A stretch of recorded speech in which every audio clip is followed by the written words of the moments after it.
Hey there, thank you very much for joining me again. It's Friday, and this live stream is going to be all about automation and specifically addressing something that I think plagues a lot of composers who maybe have more background in the art of crafting music than they do in the technology that they have to use in order to create the music, right? And automation is essentially, sort of a way of controlling parameters in your mix over time, and it's really, really crucial to modern mixing. It's not really a tool you can afford to just not use. However, it comes with a steep learning curve, not so much the idea of recording automation. That's pretty straightforward. Drawing it in with a pencil tool is pretty straightforward. Where it gets really complicated is when you have a lot of automation and you keep piling this stuff up and you're trying to keep track of it, right? Having some visibility into how the automation is arranged in your project. Where is it being used? Where is it not? Because you can get some really tricky and unforeseen consequences from all this automation. If you're writing all kinds of automation and you don't really have clear visibility into where it is and what it's doing, it can be extremely frustrating after you've added a few layers of it. So you're in between this rock and a hard place where you've got to use it because it's a modern tool that everybody's expecting to hear, and it really can breathe a tremendous amount of life into your mix. And on the other hand, it can be this just like quagmire of troubleshooting, and now you've got faders moving up and down, and you can't change the volume on your instrument because it's automated, and these kinds of things get very, very frustrating when you bring up the volume and you're not hearing anything and you don't realize it's because you had a filter that was automated or something like that. These things happen where you get your wires crossed, too many creative ideas being recorded, and then they sort of become your downfall. So what I want to do today is talk about a very important and extremely empowering tool that can help you navigate this and gain that crucial visibility in Cubase. This is a Pro-only feature, so this is only available in Cubase Pro. I'm using Cubase 14 here. Its device is called the Automation Panel, and it's not really a device, it's called the Automation Panel. It's just a panel of buttons, and it looks particularly boring. I don't think it's had an update in a really long time. However, it's extremely powerful and really helps a lot with this kind of visibility problem, right? So let me actually bring this up. I want to get that off. I want to just show you what it looks like if I take myself off the camera and I go in here to the automation panel, and it looks like this. So like I said, extremely boring looking. But it has, has the advantage of really giving us simple controls that we can use to navigate our mix. Now let me look at just a very simple example here. So I've got an instance of Halion, and Halion has 4 different instruments set up in there. Let me go ahead and just hide all the automation. So I've got a string ensemble, a viola, a cello ensemble, and this kind of watery synth. I also have a piano in the background. I'll mute that for now.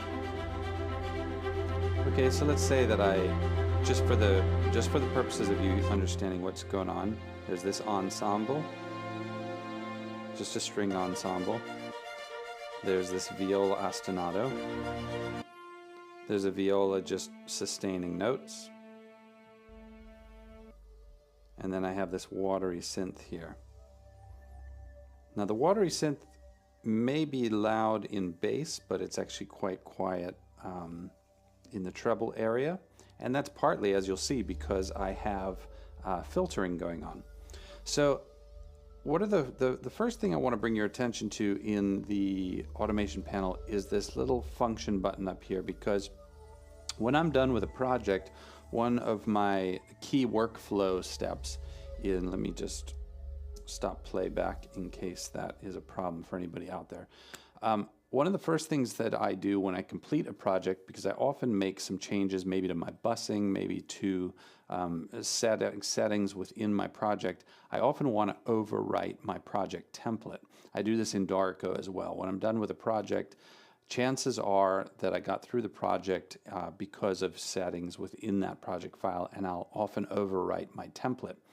But I don't want to write a template with a bunch of automation built into it for obvious reasons.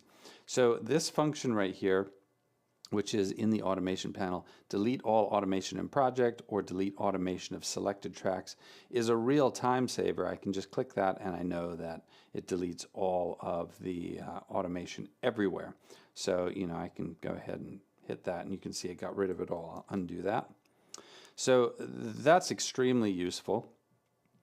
The rest of these buttons here are essentially different kinds of automation: volume, panning, EQ, and so on and so forth. So I do have filtering on this water synth. You don't see it here, but if I go ahead and click the EQ button, you'll see that I do get that actually. Maybe it's on inserts. Let's go with panning actually. So we're going to hide. So this is what I'm talking about. Like you wind up with, like, you know, a bunch of stuff like this. Let's say, oops, sorry. You got a whole bunch of stuff like this, and it can be a little overwhelming because you're no longer looking at a DAW project. You're looking at all these crazy lines, and it's hard to really know, especially when you have names like sends one enable, sends one level, and you're thinking, oh my gosh, what is going on here? How do I work with this?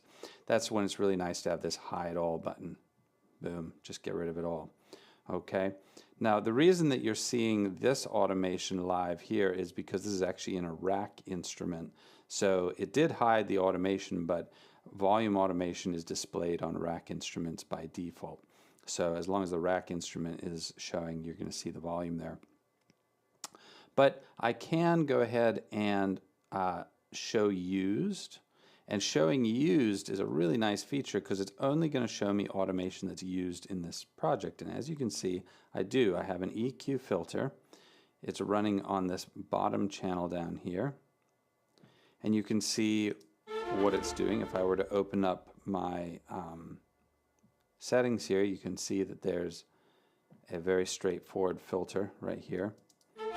If I go back, you can see that it's slowly cutting out the lows. So when the music starts, there's a lot more bass, and then it starts to close in, making room for the violas and the cello and all those sorts of things. So just by being able to use this show used button, I can gain visibility into everything that's being used. I am going to go ahead and zoom out so you can see all the tracks in my project, and it's very easy from this view to see that actually my automation is fairly manageable here. So show used and delete all automation are two of the ones I use most often. Hide all, of course, is really nice too. Just gets basically like show used, except just get it out of my way. Again, these remain because they are automation that display automatically on rack instruments, which is what Halion is in this context. Now, if I wanted to go ahead and add EQ, I could just click the EQ button and it's going to bring up EQs on each of the tracks so that I can quickly see those lanes. I don't have to necessarily navigate through this structure. If you've ever had to go through here and you come down to like your strip and then your EQ and you find the thing you want. So if it's very particular what you want, then you still have to do that, but otherwise you can just kind of bang out some showing the automation on some of these tracks just very easily with a single button. Now if you check this used only button, then when you click EQ, for example, it'll only show EQ that is used, whereas if I were to hit EQ like that, it's going to add that, it's going to show that EQ for every instrument, but if I only have used only, then it only shows me the ones that are being used. So you can sort of differentiate your workflow between moments early on in the mix where you're actually crafting a lot of this automation and later on where you are tweaking it or making sort of last minute changes. You're no longer recording. Okay. Now, speaking of recording, being able to read enable, write enable, and suspend all read and write from one place is really nice. Now, you do have those buttons up here in the toolbar if you have that enabled. I'm not sure if these buttons appear in the toolbar on other versions of Cubase, or if that's Cubase Pro only. I'm not exactly sure, but I do find myself using them quite often. So the A for suspend all is very useful if you want to troubleshoot something in your mix but not have the automation. So for example, if I wanted to come back here at the beginning and I wanted to be able to troubleshoot the tonality of this water synth, but I was getting frustrated because the automation keeps starting off with a closed filter on it, then I can actually suspend all, and then what that's going to do is it's going to essentially not run that filter automation, so that I could look at the tonality in that moment, and then once I fix it, I go ahead back to just reading. So a very quick workflow to just get all the automation out of my way temporarily so that I can focus on my work. Let's look at a couple of other things before I wrap up. That I use these things less, but still very useful. Trim is extremely useful. This is definitely a Cubase only feature. Trim allows, let's say, if you wanted to write a separate line in your automation, you can actually use the trim feature to sort of write an automation within your automation, and it preserves the original automation and allows you to sort of evaluate a change. And then if you like the change, you can ultimately confirm that change and sort of overwrite the original automation with what you were doing in the trim phase. So trim can be helpful. I don't use it a lot because I just generally tend to overwrite my automation. But if you're like a pop producer, or you're producing EDM or that kind of music where there's a lot of automation all over the place, and you really need to be able to test A/B ideas, but you really can't afford to just spend a huge amount of time rewriting automation all the time. You're really just trying to make tweaks and punch in, punch out, fix little elements of your automation. Then the trim feature, which I do believe is only exclusively available in Cubase Pro, is really, really a huge time saver. So if you don't have the automation panel, it's not the end of the world. You can still use a lot of this automation functionality within the other versions of Cubase, and what you'll get is the ability to draw and to record. So for example, if I were to come in here and let's say that I wanted to rewrite my volume automation for the water synth, just go ahead and I have to enable automation on that track, which you can also do up here. And then once I start recording, I can actually control it with a fader, for example. Let me see where my water synth is on my fader board bank here. There it is. All right. So now if I go ahead and just record automation like so, you can see that it just recorded it. Obviously that's very extreme. I'm doing that in order for you to see very quickly what I'm doing. But being able to just quickly turn on automation, record it with a controller, makes it very, very easy. There are different versions of writing. So for example, you have touch, auto latch, crossover. Let's say that I want to just record my initial pass. I'd probably want the touch version. And you'll see that what this does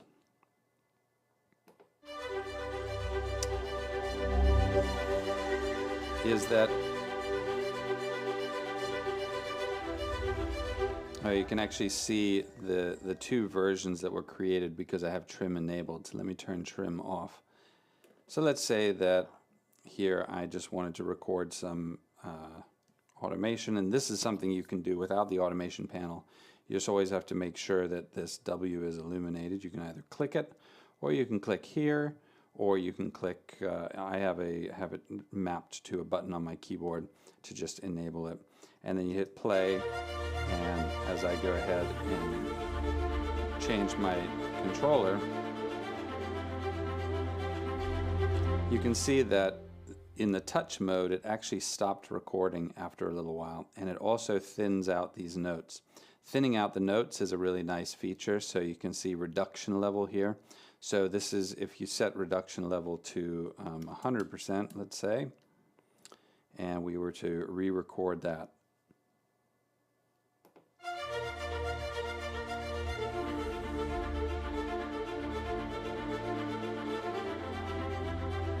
You see that it stops recording after a little while because of how I had a little delay there. I stopped recording after a little while. You can actually use the reduction level to change how the points are reduced. If we turn this to 0 and we were to record some automation here,